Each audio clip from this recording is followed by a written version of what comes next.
জাতীয় নির্বাচনে মনোনয়নপত্র দাখিলের শেষ দিন আজ বিকেল ৫টা পর্যন্ত জমা দিতে পারবেন প্রার্থীরা। কাল থেকে ৪ জানুয়ারি পর্যন্ত যাচাই বাছাই।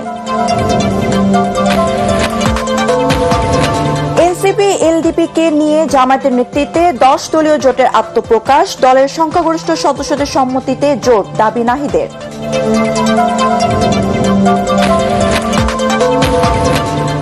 প্রথমবারের মতো গুলশান কার্যালয়ে অফিস করলেন বিএনপির ভারপ্রাপ্ত চেয়ারম্যান। ভোটার হলেন তারেক রহমান ও মেয়ে জাইমা রহমান।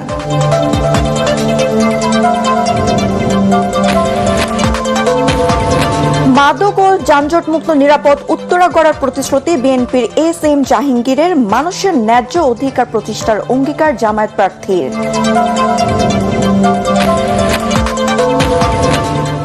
এবং তীব্র শীতে বিপর্যস্ত উত্তরাঞ্চল, দিন-রাত কুয়াশায় ঢাকা থাকছে জনপদ। কনকনে ঠান্ডায় জীবনযাত্রা ব্যাহত। বরিশাল ঢাকা রুটে লঞ্চ চলাচল বন্ধ।